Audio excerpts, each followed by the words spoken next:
মন্দিরের দুপাশে ডান দিকে এবং বাঁদিকে ছটি মোট 12টি শিব মন্দির রয়েছে। তো সমস্ত কিছু ঘুরে ঘুরে দেখাবো এই মন্দিরের আশেপাশের দৃশ্য। হ্যালো বন্ধুরা, কেমন আছো সবাই? আশা করি তোমরা সবাই ভালো আছো এবং সুস্থ আছো। আরও একটি নতুন ভিডিওতে তোমাদের সকলকে জানাই স্বাগতম। আজকের এই ভিডিওতে আমি তোমাদের দেখাবো কলকাতার একেবারেই কাছে, মানে খাস কলকাতায় অবস্থিত এই করুণাময়ী কালী মন্দির। করুণাময়ী কালী মন্দিরে তোমরা কিভাবে যাবে সমস্ত কিছু ডিটেলস আজকের এই ভিডিওতে থাকছে। ভিডিওটি প্রথম থেকে শেষ পর্যন্ত দেখার অনুরোধ করছি আমার সকল বন্ধুদের।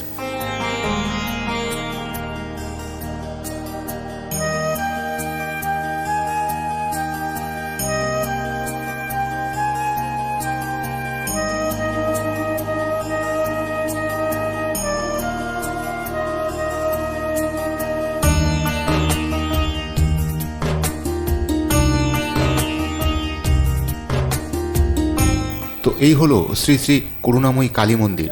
আপনারা দেখতেই পাচ্ছেন কত সুন্দর একটি মন্দির আমাদের এই কলকাতার বুকে। তো এই মন্দিরে কিভাবে আসতে হবে সমস্ত কিছু ডিটেলস নিয়ে আজকের এই ভিডিও। বন্ধুরা, এই মন্দিরে তোমরা কিভাবে আসবে সেটি আগে জানিয়ে দিই। মহানায়ক উত্তম কুমার মেট্রো স্টেশন মানে টালিগঞ্জ মেট্রো স্টেশনে নেবে গেট দিয়ে বাইরে বেরিয়ে তোমরা একটি অটো স্ট্যান্ড দেখতে পাবে। সেই অটোগুলো কিন্তু এই করুণাময়ী কালী মন্দিরে যায় না। তোমরা গেট দিয়ে বাইরে বেরিয়ে ডান দিকে কিছুটা হেঁটে যাবে। এই যে অটোগুলো দেখতে পাচ্ছ দাঁড়িয়ে আছে, এই রাস্তা ধরেই ডান দিকে কিছুটা এগিয়ে গেলে আরও একটি অটো স্ট্যান্ড দেখতে পাবে এবং একটি 3 রাস্তার মোড় দেখতে পাবে। সেই 3 রাস্তার মোড়ের ওপারে গিয়ে তোমরা যে কোনো অটোওয়ালাকে বলবে, যে অটো স্ট্যান্ডটি রয়েছে সেখানে যে কোনো অটোওয়ালাকে তোমরা বলবে আমি করুণাময়ী কালী মন্দিরে যাব।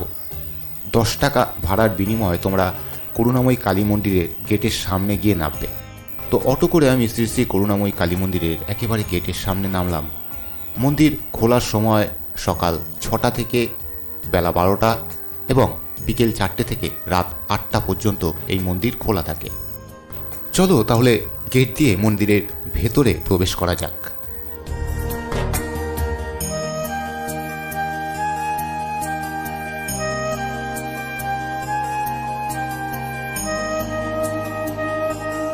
এরকম অসাধারণ সুন্দর একটি কালী মন্দির আমাদের খাস কলকাতার বুকে রয়েছে, এর আগে আমিও জানতাম না।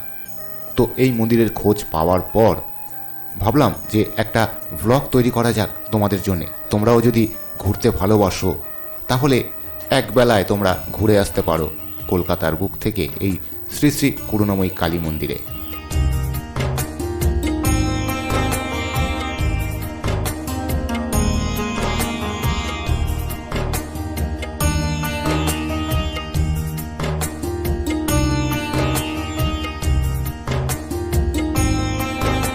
মন্দিরের দুপাশে ডান দিকে এবং বাঁদিকে ছটি মোট 12টি শিব মন্দির রয়েছে। তো সমস্ত কিছু ঘুরে ঘুরে দেখাবো এই মন্দিরের আশেপাশের দৃশ্য। আর আপনারা সকলেই জানেন প্রতিটি মন্দিরের পেছনে থাকে একটি প্রাচীন ইতিহাস। এই মন্দিরেও রয়েছে একটি প্রাচীন ইতিহাস। সেই ইতিহাস আজকে আপনাদের জানাবো। মেজর উইলিয়াম টলি একজন ইংরেজের কর্তা। মেজর উইলিয়াম টলির নামেই পরবর্তীকালে এই টলিগঞ্জের নামকরণ করা হয়েছিল। মেজর টলি সাহেব 1975-76 সাল নাগাদ আমাদের এই কলকাতার সঙ্গে পূর্ববঙ্গের যোগসূত্র হিসেবে গ্রেজ করার কাজ শুরু করেন। জনশ্রুতি হিসেবে মা করুণাময়ীরা 3 বোন।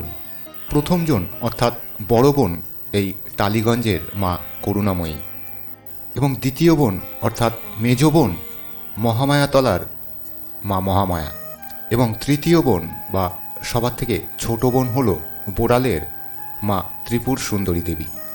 আসলে এই 3টিই হলো মা পার্বতীর ভিন্ন রূপ।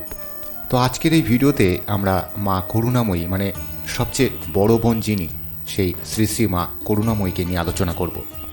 1760 খ্রিস্টাব্দে এই মন্দিরটি প্রতিষ্ঠা করেছিলেন বরিশার শ্রাবণ্য রায়চৌধুরী বংশের নন্দদুলাল রায়চৌধুরী। নন্দদুলাল রায়চৌধুরীর 3টি পুত্র ছিল, রাঘবেন্দ্র, রামচরণ এবং জগন্নাথ। নন্দদুলালের বাসনা ছিল একটি কন্যা সন্তানের। পরবর্তীতে ইষ্টদেবীর কৃপায় কন্যা সন্তান লাভ করেছিলেন নন্দদুলাল, আর সেই কন্যা সন্তানের নাম তিনি রেখেছিলেন করুণা। জন্মের পর সবাই বলেছিল সেই মেয়ে নাকি অনেক দৈব গুণ নিয়ে জন্মগ্রহণ করেছে। অসামান্য সৌন্দর্য এবং দৈবগুণের অধিকারিণী সেই মেয়ে মাত্র 7 বছর বয়সেই মারা যায়। কন্যা শোকে পাগল হয়ে যাওয়ার মতো অবস্থায় পিতা স্থির করেন তিনি তীর্থযাত্রায় চলে যাবেন। একদিন রাতে স্বপ্নে করুণা রূপে আসেন মা মহামায়া এবং তিনি বলেন যে পিতাকে ছেড়ে তিনি কোথাও যাননি এবং তাকে আদেশ দেন আগামীকাল ভোর থাকতে গঙ্গার ঘাটে যেতে এবং সেই গঙ্গার ঘাটে বটবৃক্ষের তলায় যে কোষ্ঠী পাথর খুঁজে পাওয়া যাবে সেটি দিয়ে সেখানেই একটি কালী মূর্তি তৈরি করে সেখানেই প্রতিষ্ঠা করতে তাকে আদেশ দেন। কন্যারূপে তিনি চিরকাল থাকবেন সেই কোষ্ঠী পাথরের বিগ্রহে। ঠিক যেরকমটি স্বপ্নে আদেশ পেয়েছিলেন নন্দদুলাল, তার পরের দিন ভোরবেলা সেটাই করলেন। সেই একখণ্ড কোষ্ঠী পাথর দিয়েই তিনি তৈরি করেছিলেন চতুর্ভুজা দক্ষিণা কালীর এই মূর্তি। আর সেই মেয়ের নামেই দেবীর নামকরণ করা হয় শ্রী শ্রী করুণাময়ী। প্রতি বছর কালী পুজোর সময় নন্দদুলাল রায়চৌধুরীর বংশধরেরাই শ্রী শ্রী করুণাময়ী কালী মন্দিরের কালী মায়ের পুজোটা তারাই প্রথম দেন। যেহেতু প্রথম থেকেই নিজের মেয়ে রূপেই শ্রী শ্রী করুণাময়ী কালী মায়ের পুজো হয়ে আসছে, তাই এখনও পর্যন্ত সেই কুমারী পুজোর প্রচলন রয়েছে এই মন্দিরে।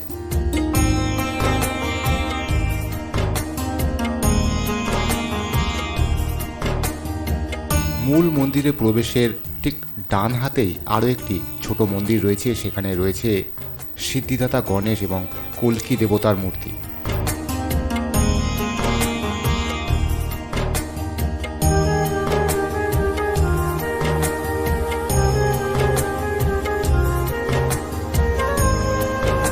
এছাড়াও মন্দিরের ডান পাশে এবং বাঁ পাশে ছটি করে মোট 12টি শিব মন্দির রয়েছে, আর প্রতিটি শিব মন্দিরে রয়েছে শিবলিঙ্গ বিভিন্ন নামে।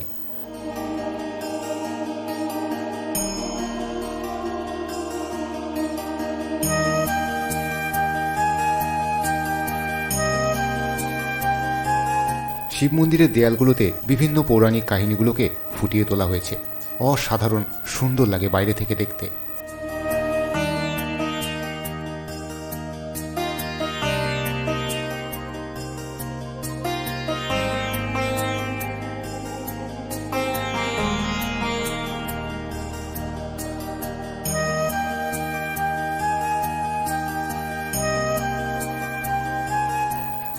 তো বন্ধুরা, কেমন লাগলো আজকের এই ভিডিওটি কমেন্ট বক্সে কমেন্ট করে জানাতে ভুলো না। যদি ভালো লেগে থাকে লাইক করো এবং শেয়ার করো তোমার বন্ধুদের সঙ্গে। আরও এরকম ভিডিও দেখতে চাইলে চ্যানেলটিকে সাবস্ক্রাইব করে পাশে থাকা বেল আইকনটি টিপে রেখো। আগামী দিনে আপলোড করা সমস্ত ভিডিওর নোটিফিকেশান পৌঁছে যাবে তোমাদের কাছে সবার আগে। তাহলে আবার দেখা হচ্ছে নতুন একটি ভিডিও নিয়ে। সবাই ভালো থেকো, সুস্থ থেকো। আজকের মতো সকলকে বিদায় জানাচ্ছি। নমস্কার।